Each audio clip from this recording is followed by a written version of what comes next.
Good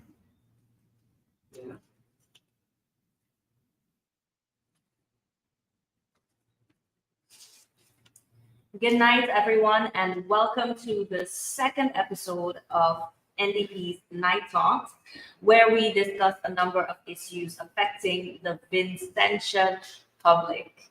And tonight, we are going to be discussing a number of broken promises that were made to the Vincentian public, and we're also going to be discussing the 4 economic pillars that the NDP will use to grow the economy. For our discussion tonight, I have 2 very special guests who are joining me. We have the representative for South Leeward, that is Nigel Stephenson. Welcome. And we also have the candidate for East St. George, and that is Miss Laverne Velox. Good night and welcome. Good night. Thank you for having me. You guys good? We good. Comfortable? Yeah, we are. All right. So I want us to get straight into the discussion tonight. And I think it would make sense for us to talk about the pillars that I've been hearing a lot about them, especially this week. I see in videos who teach this idea and all of these. So we need to get to the bottom of this, right? So let's start off by having an understanding of what 4 economic pillars are exactly. So I will direct that question to you first. I was actually going to say ladies first, especially because it's Valentine. Thank you very much, Daniel. It is such a pleasure to be here. And we've been talking a lot about pillars, yes. And if you're having a house, a building, a structure, it is very essential that you have some solid pillars upon which that structure is going to stand. And that building that we're talking about is the building of St. Vincent and the Grenadines, the economy of St. Vincent and the Grenadines. And there are 4 fundamental pillars that really the Democratic Party are going to be focusing on to ensure that we resuscitate, our dying economy. And those principally are what most people are accustomed to, the agriculture. Agriculture is one of those pillars. And also what we refer to as the blue economy. And we will discuss a lot more about that. We have the new economy also and tourism.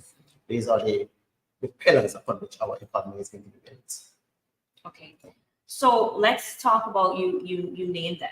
So let's try to get some more details about them. Let's start with agriculture. What will the NDP do to improve on agriculture in St. Vincent? The thing about it is that we all know that St. Vincent and the Grenadines has very good soil, arable soil. But since the ULP has stayed in office, agriculture has gone down considerably. Previously, we had like a monocrop society, which was the bananas that we depended on. But of course, there were also other crops that the farmers would plant to, make additional money. While the banana was a very good income earner for St. Vincent and the Grenadines, and it was that for a lot of years. At some point in time, tariffs and all the other red tape came into being, and that took a downward spiral, but it was never dead. But at this point in time, we plan to invest in the agricultural sector. And one of the things that we plan to do is an investment bank that would, farmers would be able to go to this bank and be able to borrow money to expand and extend what they're doing to make them more viable financially and otherwise. It will also, when we produce more, it will expand our capacity to export.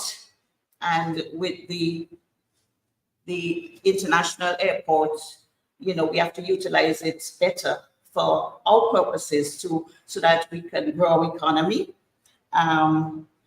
We have to be able to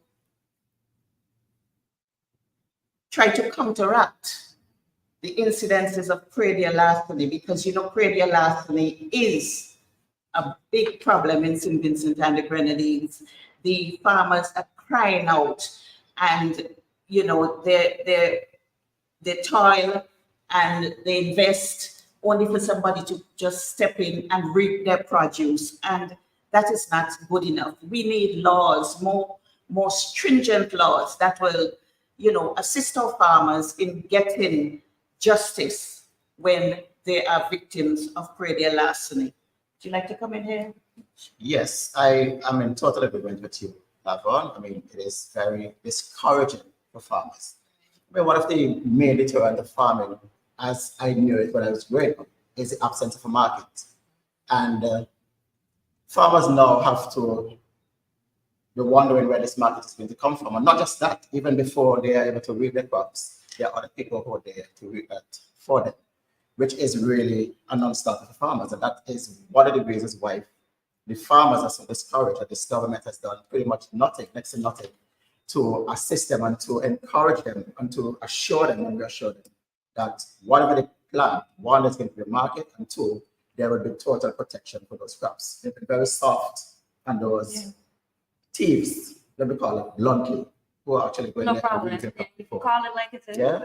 But the other thing too is, over the years, we've seen a lot of our farmlands that used to be under cultivation. Today, they are idle lands, and as Dr. Friday put it, they are just colonized by elephant grass. And just 2 years ago, we had the eruption of Lassa volcano. And we've always been saying that St. Vincent and the Grenadines is a very fertile country because we are volcanic by nature. Our soils, actually, that's the process. And we had a system where the soil itself, the nutrients within the soil, was replenished. But if you plant one crop over and over, it tends to just deplete the nutrients there. So we actually have to get artificial fertilizer. But nature has been good enough to us to endow us with large deposits of volcanic ash, which is going to replenish the fertility of the soil. And rather than taking this opportunity and create an environment so that our farmers can be encouraged to go back to work by one, providing the necessary investment that Sister Laverne was talking about with our development bank, where soft loan would be available to farmers. That is totally absent from the minds and the thinking and the planning of the Unity Labour Party. The New Democratic Party would ensure that development bank is established and our farmers can have easy access to it so that they can have their financing to go back to the farm. The other thing too that I have seen, and all of us have seen that, is that the feeder roads towards this farm are extremely poor. Some of them are no longer motorable. And I've had the occasion to go to the parliament and pen questions about these roads on several occasions. Matter of fact, since I've been in the parliament for the past 11 years, I've been asking questions, and up to today, not a single road was repaired. So this is discouraging. I remember growing up as a little boy in Vermont, we used to have to, when our folks go and plant edwards, you have to take the fertilizer on the back if you don't have a donkey to the land. Yeah, and when it's harvesting time, you have to really take those produce on the shoulder, on the head, and out. That is not going to encourage the new generation of farmers. You see, so while all the farmers are experiencing these problems, and the younger ones are looking at it and saying, all these deterrents, these setbacks to farming, we have to find a way to try to encourage them. And what we in the New Democratic Party will do is ensure that there is a nationwide road repair with respect to these feeder roads that are going towards the mountains, the farmlands, so that it would be easier to get your implement there and also to get your produce out. So I'm very optimistic, and I hope our farmers are listening, because the New Democratic Party will do everything possible to revive agriculture, because agriculture is one of the main pillars, as we've said before, of our economy. And I don't know how many times I've gone to villages, and you see, all that you see on some buildings is that there was a sign that the shop was there. Yeah? When agriculture was king, all these village shops were actually operating, they were thriving, they were doing well. Why was that? Because of the presence of agriculture. But with the advent of the Unity Labour Party, all that is gone. Only the sign that is there to tell you that there was a shop. You understand? The New Democratic Party want to change all of that, because we want to empower our people. We want to make them economically independent. And there are people who would never be able to wear short and tie or stocking and these other things and go to these kind of jobs, but there are farmers who depend on that for livelihood. And we don't want to exclude all those people. We want to make sure that they have needs.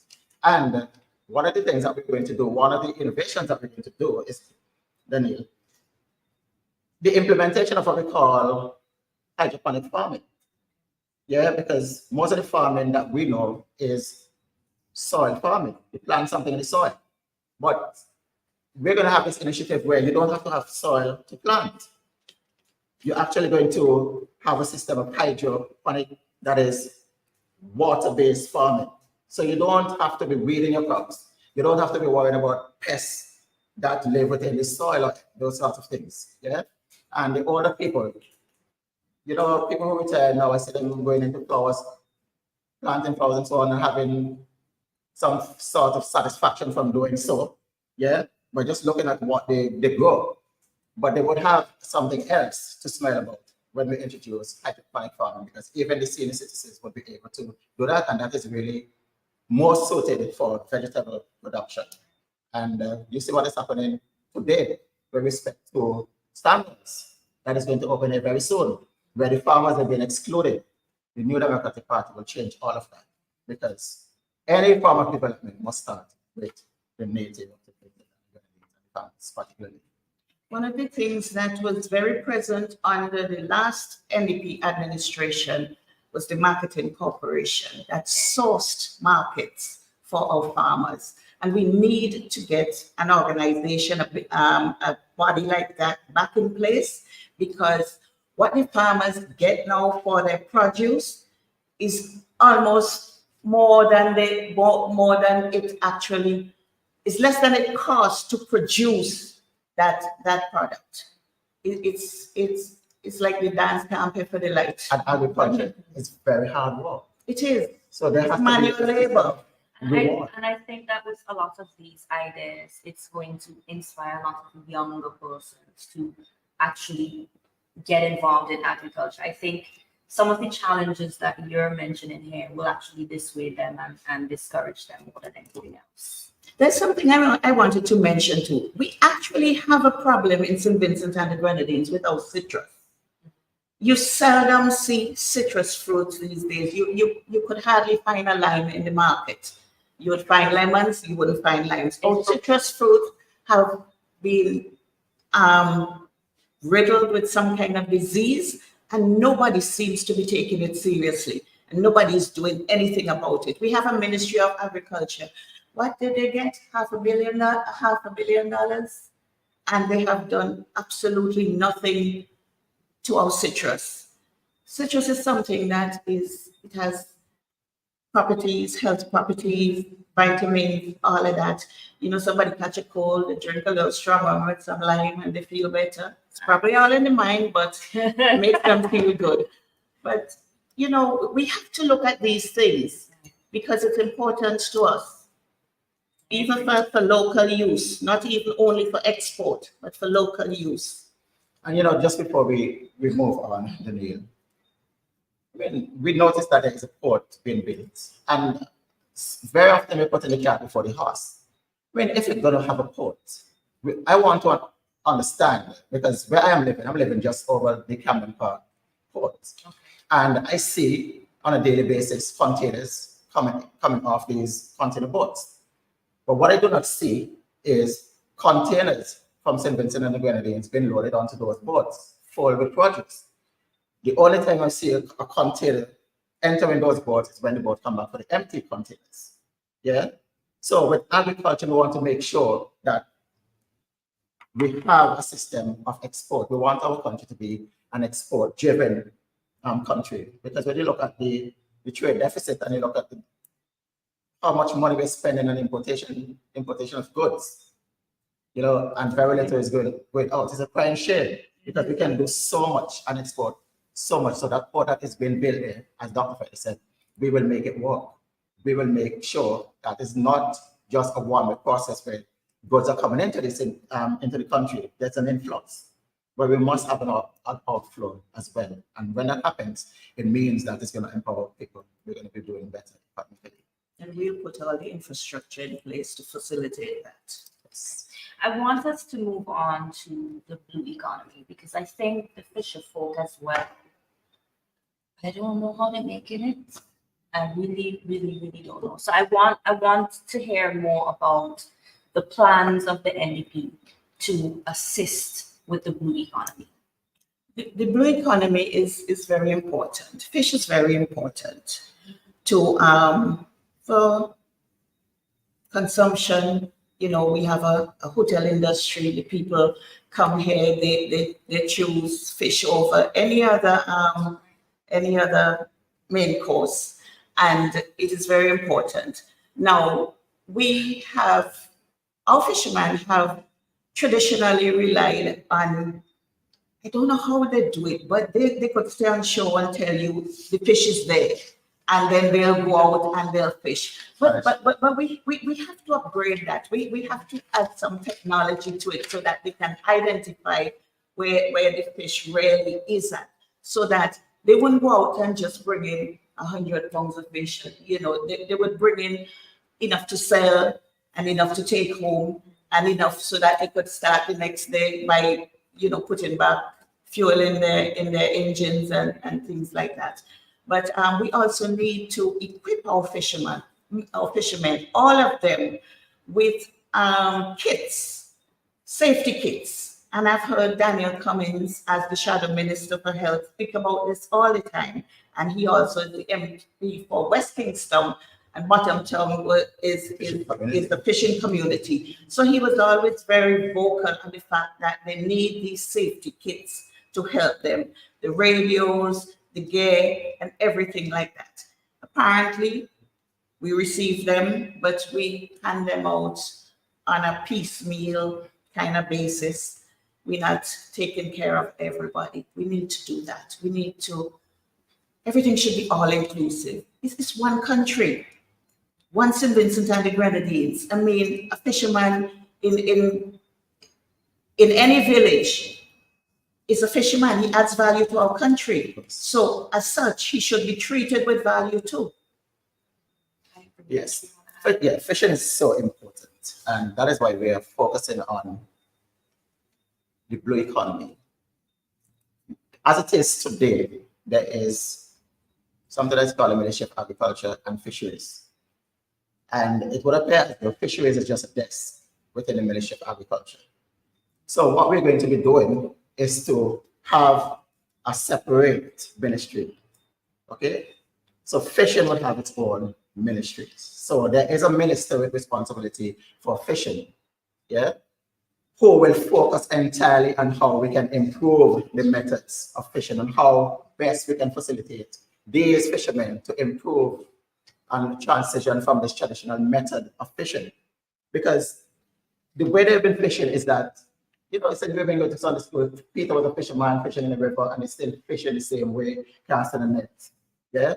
But we're saying, as you quite rightly said, Laverne, all that they've been doing, and this is high risk, you know, fishing is high risk. Yes. You know, you're going out there, spending hours on the high seas, and you come back and you can barely get enough to buy back gas and push a barrel and sell a couple of pounds of fish to the village, or if you have excess, you go to the fish market in Kingston.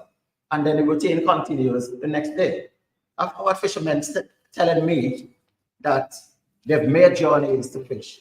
I mean, the old adage just says, every day is fishing day, but every day is not catching day. Yes, we understand that, right? Now, the New Democratic Party will do its best to change that, because when you go out there with a pirogue, you go out there with a speedboat, a fishing boat, whatever the case may be, there is no technology, no system to tell you precisely where there is a school of fish. So we want to change this. That is why it is true that every day is fishing, but every day is not catching it. But it doesn't have to be like that forever, never, amen. Because with the advent of technology, we want to ensure that there's a transition from these traditional method of fishing, where our fishermen would now be given larger vessels like trawlers. And these trawlers will be equipped with sonar sounding devices. Now, when we talk about sonar sounding devices, these are sound testing devices. So whenever you're going to fish, rather than sending down this long cone shape net that they call the trawler, right?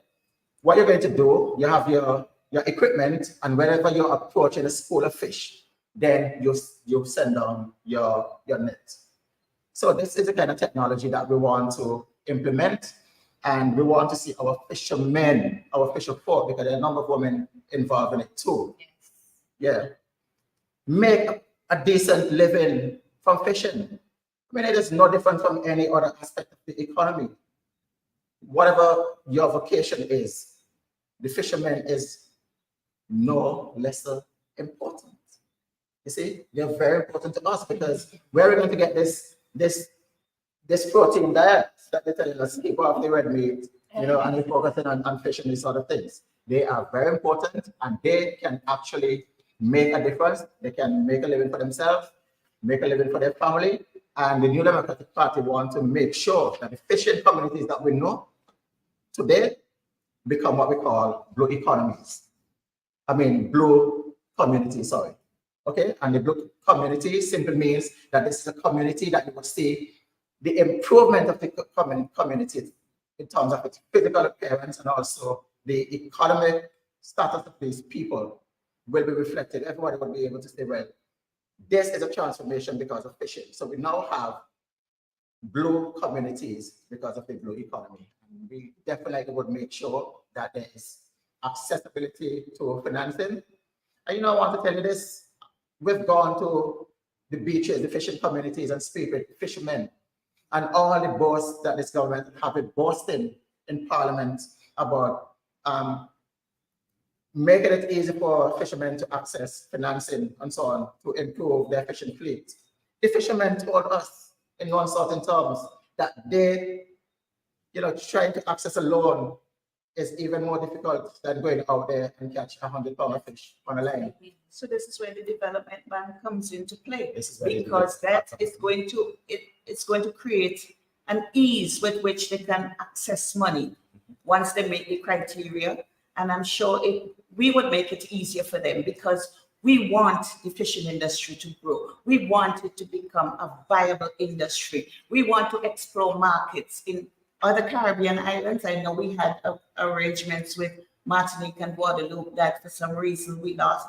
Yeah. And we would have to relook those to see if we can, bring our fishing, wherever we process our fish up to par, so that they would start to purchase fish from us again, or even go further. Now that we have the jets coming here, they get to New York in 5 hours, to Miami in 3 hours, something like that. We have to be able to capitalize on all these opportunities that are coming our way that we seem to be squandering.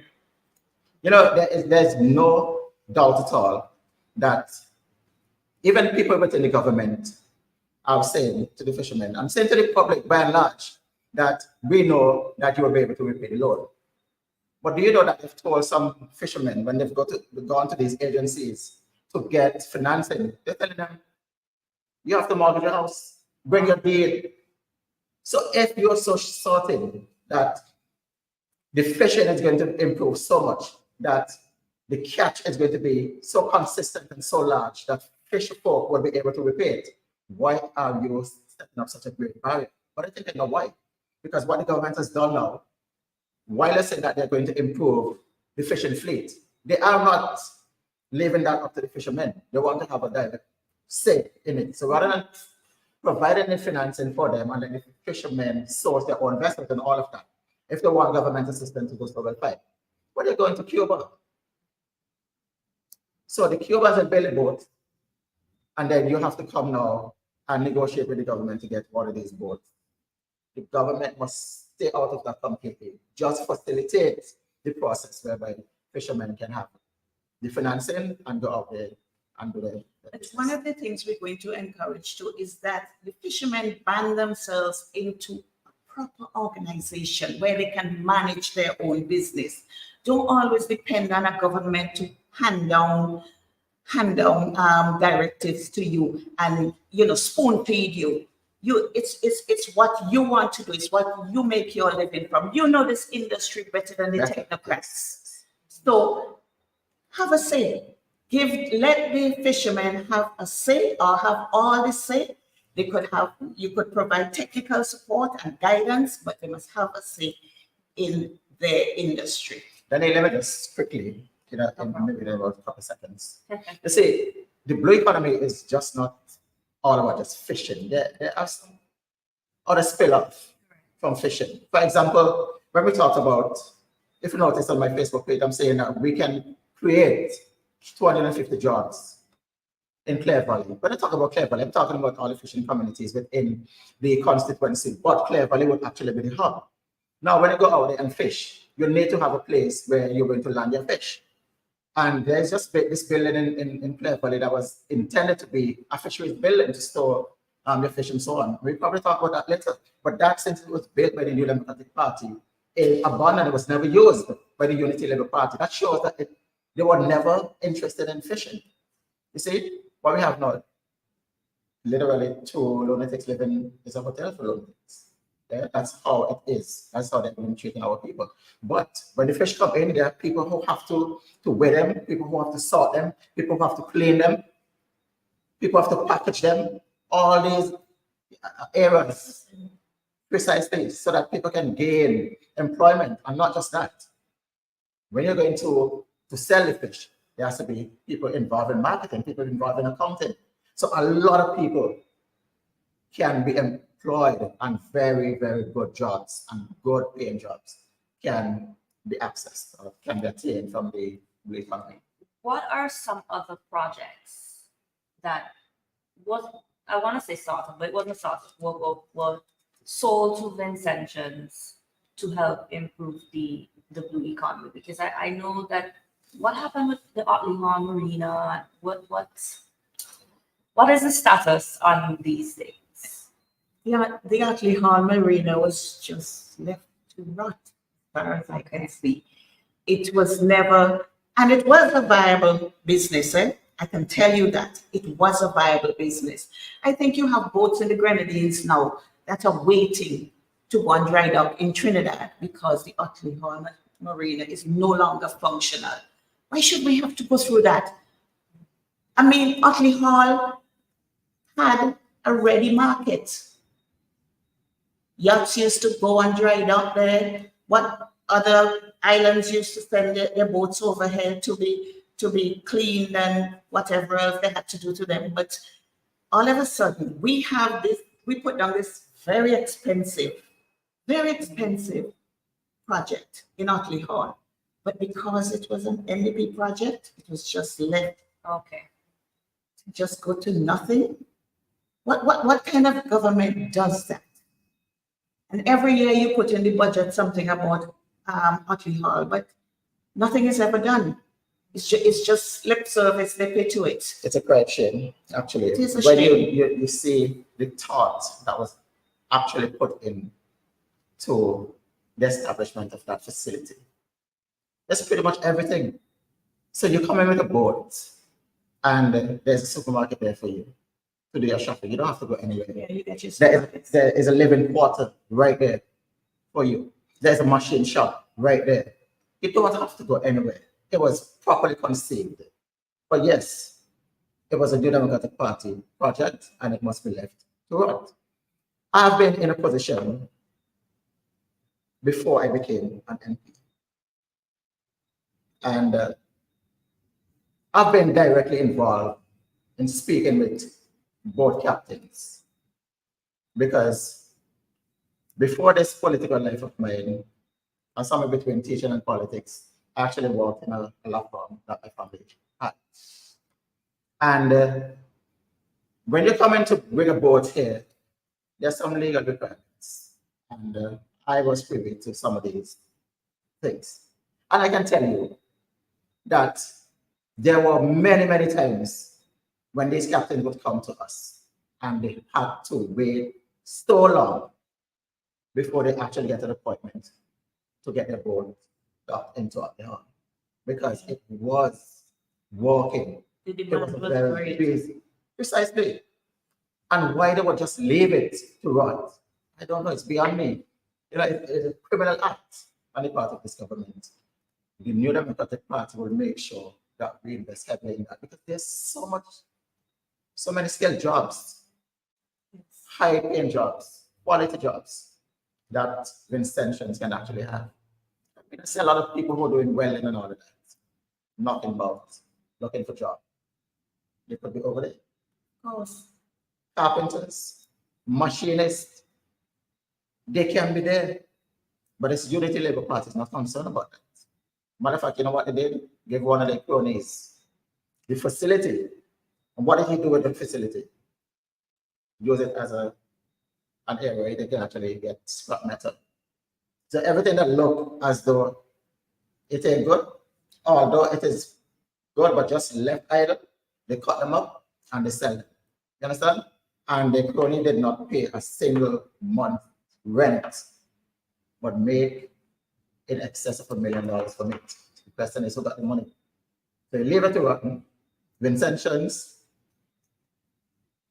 can't find jobs there, but some of their friends were able to make money from it.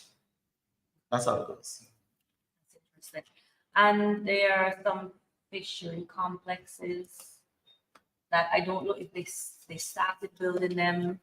I don't, you see, and I feel like we don't get updates. I can speak to the one. I can speak to the one in Calico. There is one in Calico, but for a long time it was shut down. It was shut down until I started to get involved in it and I started to get interested in it, and then people suddenly got busy and the water was put back on and the cold room was working again and the light was put back on, and so it's functional again. So let's hope it stays that way. The Oreo Fisheries Company. It's East St. George. Right. Yes, that one was just that's another one that was just left to but then again they had some issues with getting in there because of where it's located and the roughness of the sea up there, you know, so maybe another location might have been good, but there are lots of fishermen in Oreo, so they needed some place. Probably what they built was not adequate or functional for up there, but There's a way to get it's around that. already there, so Yeah, it needs to be used. Precisely. So there's a way to get around the rough seas. What you do usually, you build dikes and bars. Now these are features that you'll find in the sea. These are walls. Sometimes they become natural, other times they are man-made. So the dikes are actually built to protect the wave from eroding the land. Yeah. So rather than having all these big waves coming in and creating a problem for the boats to dock, building those dikes and bars offshore actually prevent the waves from coming in and create almost like a natural harbor, like a shelter for these boats. But you have to have the will. You have to see. You have to have a government that actually wants something good for the fisher folk. And have the foresight too. Well, they surely don't have the foresight to create these things, these natural barriers, but they themselves are creating man-made barriers by just leaving that facility open. The boats cannot properly dock, and then the whole place is there rotten. And look at the level of investment that was made in that. What is the return? Almost nothing. But you see, it goes to one of the things that we see a lot of. They commit to building something and they don't have the proper personnel to execute the project. And then when they run into trouble, it's just left. But they have no problem at all abandoning these facilities almost shamelessly. I mean, look at so many people from North Windward who could have been making a living from that, you know. But sometimes we say that they don't have the foresight, they don't have the vision, but maybe they do, because with the advent, you know, subsequently, rainforest came in, and as rainforest came in, you know, that maybe well, okay, we don't have to go to Orient anymore. Let's just go to rainforest in California. So they are the chief beneficiary of what the people North Windward should have been receiving. All right, I would like us to keep the ball rolling, and a particular sector that's there to me is the tourism. You too, I feel like I really would like to hear the plans, because I personally get an instant headache every single time I think about what is happening. So what are the plans that the NDP has to improve on that? Daniel, first we have to, before we go to the plans, I made some observations. Okay. Now, tourist boats don't ever stay overnight in St. Vincent, but they do in other islands. Why is that? Is it because we have no nightlife? There's nothing for them to do after dark? And these are some of the things that we have a lot of young people coming up who are event planners and who are promoters. And I'm sure they can come together and come up with some solutions for our nightlife in St. Vincent. Occasionally somebody has something somewhere, but it's insufficient. Then there were all these sites that we would just go to and jump in the water and bathe. That's not happening anymore. They built up a lovely little structure with bathroom facilities. You pay to go in there.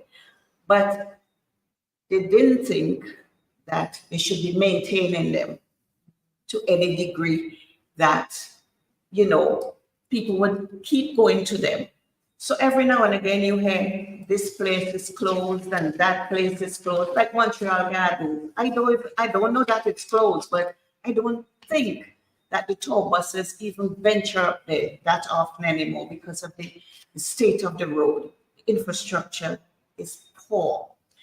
There is our premier site at Port Charlotte. I mean, when you go up there, you're transported into another world. But the road to get to Port Charlotte is the worst in St. Vincent. And then there are issues with the drawbridge, as they call it, because it has been there from ever since, maybe in the 1700s, and it's probably, deteriorating at that, so that, but there are people who live above there, so there are considerations, but you can fix the road. You can fix the road. Then we have the beaches that there, Headache. no lifeguards. You have some people standing there, but they're dressed in a uniform. You're not sure who they are. And I did ask them the other day, the security. I said, but there's a man swimming out there and nobody's paying attention to him. You are here having a conversation. They didn't appreciate that. So our beaches are like that. And then we had the issue the other day when one of the beaches that the tourists really love to go to, they went down there and started pulling down everything and mashing it up. But I guess it's all been restored now. I'm talking about the Brighton Salt Pond Beach where Huffles is at. If you wanted to get a better quality table and bench, you could have just said that. You didn't have to go and make all that ruckus down there. And all you have put there is some tables and some benches. I mean, there is so much. Heritage Square, as they name it, actually South River Road, is a beautiful piece of real estate in Kingston that can be improved as a real place that, because you call it heritage, but nothing heritage happens there. But it's a place that you can light up in the night and have outdoor dining and things like that. There's so many things we can do in St. Vincent. You have those flower pots that the government, I think is under the NDP, they gave them out years ago under the galleries just to beautify Kingston. Nobody maintains them. They're there with mud or empty or people sit on them. It's the little fixes. The tourist boat coming, the entrance into Kingston, that road coming down from the cruise ship boat is horrible. I saw somebody coming down there with a wheelchair the other day. I almost felt sorry for them because the road is rough And you know, there are no ramps to go up and go down off the sidewalk, so they're actually on the road itself. Little fixes. Especially those cobblestones. Yes. That is all repair. It's difficult to maneuver a wheelchair. Little fixes we can do. You know, put internet access. They always sit them outside KFC or someplace else. And they come in on Sundays. There's absolutely nothing for them to do. I've been in town many Sundays. The tourist boat is in, and the people just walk down the road. They see the town is dead, and they go back on the boat. We have to. You can have like a pop-up market when they come in. You sell your craft, you sell your local food, you give them a taste of our country. I mean, word of mouth is a great way to advertise, you know. They go back and they say, oh, we went to St. Vincent. It was such a beautiful place. And, you know, the culture is so rich and the people are so friendly. That's what you want. That's it. That's how you want your country to be sold. Not that it run down and the vehicles don't stop for you to cross the street. We in ourselves have to be a little bit more courteous to the tourists, because they're the ones we want to come here and spend their money. If they stay overnight, they spend more money. So there are a lot of things to do, a lot of little fixes to get us on the way. Make sure you want to add. Yeah, and I'd just like to add that, you know, as one of the key pillars of development, there are other things that we need to do. I mean, we in the New Democratic Party, we would love to see an increase in the number of tourists arriving. But to get the tourists to come, there must be something they're coming to see. And Laverne is just talking about some of these things. We want them to come, and we want them to also not just increase in number, but increase the amount of money that we're going to spend. That is how we are going to benefit. I mean, you can't just have an increase in tourist arrival. Who's going to benefit from that? The government is going to position itself to get the taxes from them. Yeah? But what about the craftsmen? What are all the related industries? Yeah? We want to make sure that that money is filtered down to all of them. So what we have to do in the New Democratic Party is try to develop some new sites. Now, going back to the old sites, like Fort Charlotte, for the example, every tourist that comes to St. Vincent wants to go to Fort Charlotte. That's one of the first places that they want to go. And the road is atrocious. How do you get there? You can't drone them up, you can't get a helicopter and land them down there. You have to drive them there. So make it more accessible, make these sites accessible. Fort Charlotte, we hear the crying from the taximen of Montreal Garden. In my own constituency, where we have the Vermont Nature Trail, for those persons who are nature lovers, they want to come to to visit or explore a natural rainforest. So they go to the Vermont Nature Trail. And the road leading to the nature trail was so bad that I had to go to Parliament and embarrass them about it. What they did, they fixed the center of the road.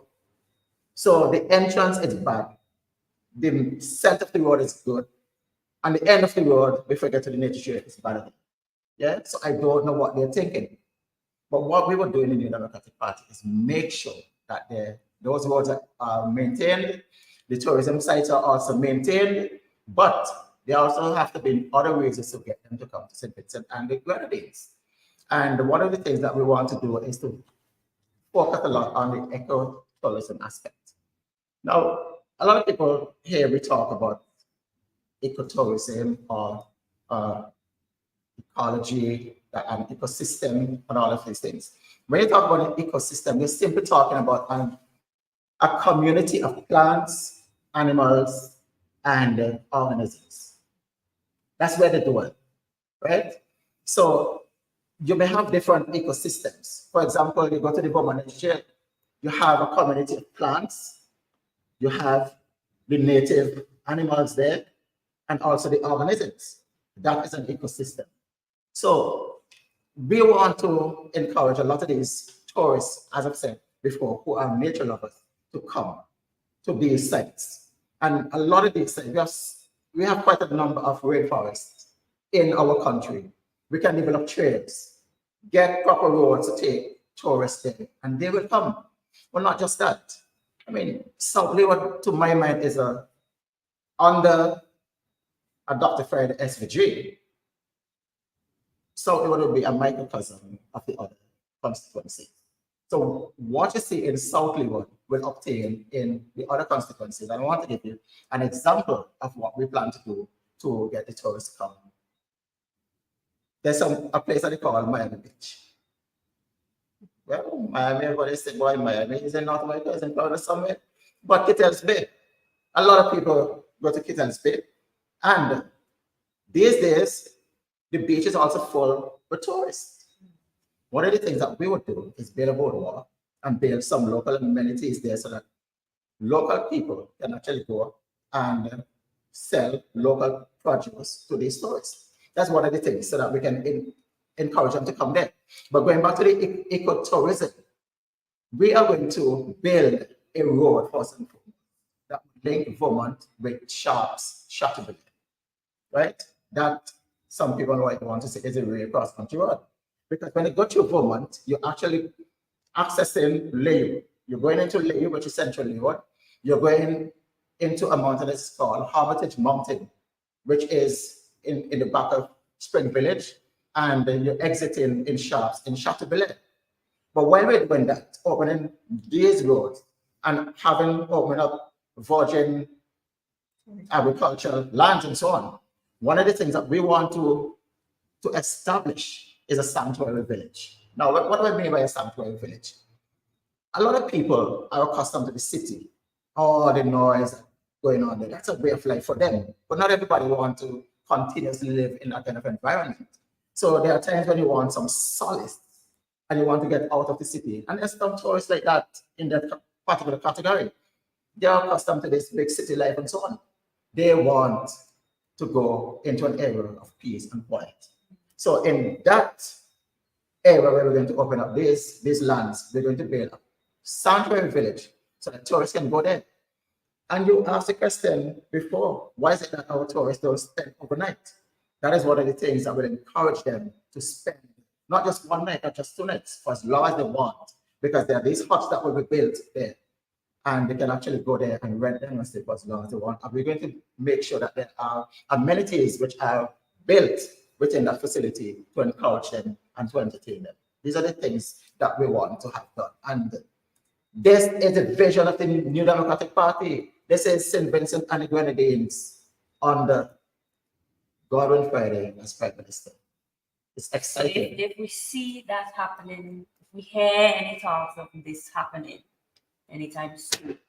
We know the spirit. I was just asking. Anything else you guys want to add on tourism before we move forward?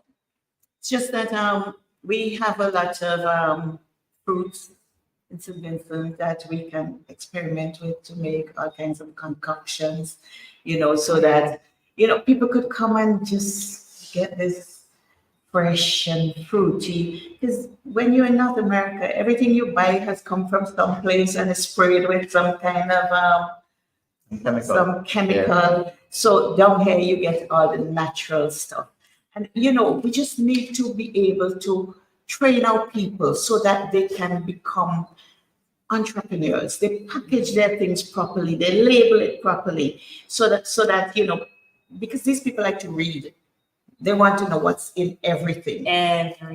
So yeah. They like to read. So we need to present it properly for them so that they additional spending, additional income. Quickly, what I want to run onto in tourism as well. Number 2, not so long ago, we heard that there was some biologists that came to St. Vincent to explore the nature trail in Vermont. Yeah, because they were looking for an exotic worm. They wanted to see if this worm was native to St. Vincent and Grenadines, and they felt that it was in the nature trail itself. So they came down and they searched. And at the end of the day, yes, there was a glorious discovery. So with this kind of ecosystem, who knows what else is taking refuge? That's just the Vermont Nature Trail, but there are other rainforests in the country. So if we develop these things, if we let people know about these, I am sure that more tourists are going to come. And protect them. And protect them. Yes. There is an area that we call paradise. You really look at the relief of that land. It's gently sloping, and it has an elevation that is slightly higher than the Vermont Nature Trail itself. There is this great possibility to have a zipline system. So what we can actually have, is how many stories sailing down? Yes. That's a gentle elevation. And then when they land on, they're right at the entrance of the nature trail. So you take a ride, and when you're done, you explore the nature trail. These are possibilities that would only come to fruition under the New Democratic Party administration. And once we're in government, we will do everything possible to make sure that we do what we can do to encourage the tourists to come to our country. But even in your constituency, you have Table Rock. That is such a It's beautiful really place. Yes. I mean, it's like, you have a natural picnic table when you go there, plus place to bathe. And we need to Absolutely beautiful. explain to the tourists why is it that we have this flat and smooth. Sometimes when there's a geographical term, it's used truncated stones, these truncated rocks. They're smooth. Yeah. Why? It is because that is the actual presence, a living example of a lava flow that actually smooth out those rocks. So that area is an extinct volcano. So if you understand the history of it and you teach the tourists the history of it, they will be more interested to come. We can do that. It's a lovely facility, and about half a mile away from the Table Rock itself, into the mountains, they have 3 splendid ponds, waterfalls there that can be explored. There are many things. We just need to open them and make sure that they are And there's accessible. springs up there too. Yes, they are. so much that we are apparently not tapping into. No. I want us to move on to what I'm always hearing a lot more these days, and that's the new economy. Mhm. So what exactly is the new economy? What does that mean when you say the new economy? The new economy encompasses art, craft, and that kind of thing. If you notice, we had a promo down, Dr. Friday has a promo down at Art and art craft. down at the Peace Memorial the other day, where, and it was about the new economy, where he was saying, we have outgrown it, and it's time for us to get a proper performing arts center. We were promised it on the NDP, we were promised it on the ULP. We're going to deliver it. We are going to deliver it, because there are a lot of job opportunities inside there. I mean, you could put on plays, and you could have concerts, bring back that National Music Festival that warmed all our hearts when we heard those choirs singing. And these are the things we want to see, the dance troops. At the Peace Memorial Hall, if you take too big a step when you dance, and you could literally fall off the stage. It's that small. And again, the place can hold, less than 200 people. So you put on a production, it's not financially viable because of all the work you put into it, and the returns on your investment are pretty small. We need to do better than this. We're a developing country. We're growing. We have people who produce films that go to the film festivals in Europe and whatever. They have intentions. They can do the same things here. We have enough people here with talent actors, actresses. We have comedians who are sought after outside of St. Vincent, but not here. Well, if you have a football match going on, You might have an instance where there's an own goal. That is, one player score on their own goalkeeper. But apart from that, in order for you to score a goal, you have to aim at the goal and you have to shoot at the goal. Yeah? The thing is, you do not know which of these balls that you kick will go in the back of the net. But what you must do is aim and kick it. Right? Just keep trying. Keep trying, but you have to aim. Keep aiming at it. One of these days, you might score. You don't know which one you're going to score. How do we know which artist is going to make it big? Daniel, you're an artist. How do we know which one is going to make it on the world stage? You have to create the environment. Yeah? So that give them all the possibilities to make it happen. So how do we do that? Like you said, we need to have a center for performing arts, a state of the art. And the way I am looking at this, it must be something that far exceed what we have seen not naturally in St. Vincent. Yeah. So make it so glamorous that everybody would want, every artist would want to grace that stage. But there's a requirement. There has to be a standard. You can't just sing anything and get onto that stage. That way, people are going to be improving their craft. And I've seen something on television in the gospel field. There's so many artists who are like dead and gone. Not physically dead, but in terms of their career. And there's just this man and his wife, Bill Gates and his wife, who pulled all these old singers back together and resuscitated their career because they became so popular. So all the Vincentian artists that we have here, we can actually pull them together. So you could imagine my pride when I went to Dubai last year and Kevin Little's song was being played like it was released last week. The week before, it was absolutely amazing. I was very proud. I was like, oh, that's Yes. Spoken with the next, but we must actually provide the facility for them to do so. And it must be state of the art. And also, we have to establish a skills agency. Yes. To go with our new economy, where people would register their skills and, we would provide support for them, either to enhance their skills or to help them market their skills, placement and things like that. Mm-hmm. We have to do this. And not forgetting the youth pledge that Dr. Yes. actually signed to say that if you're a young person, 25 years, and under the New Democratic Party administration, we will make sure that you are positioning yourself to actually have access to a job if you're seeking one. Or if you can't find one, to make sure that you're either trained or retrained so that you can make yourselves more employable. That is what we want. So that is all part of the new economy that we're talking about. If you look at these facilities, these community centers, the resource centers that we have in this country, literally all that was built by the NDP is left to rot. And precious little is done at those resource centers. We want to make sure that under New Democratic Party government, all of these community centers will be refurbished, they will be retrofitted, and fully designed, functional. Designed to teach skills to our young people. And not just young people, to anyone who wants to learn a skill. You may have a skill already, but if you learn a second skill, you're making yourself more employable. And precisely, I give you a case in point here.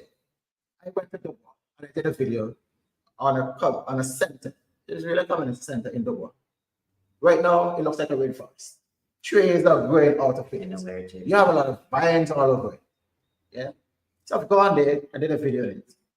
And I said that under the New Democratic Party, this building will be repaired, will be refurbished, will be retrofitted, and will be used to train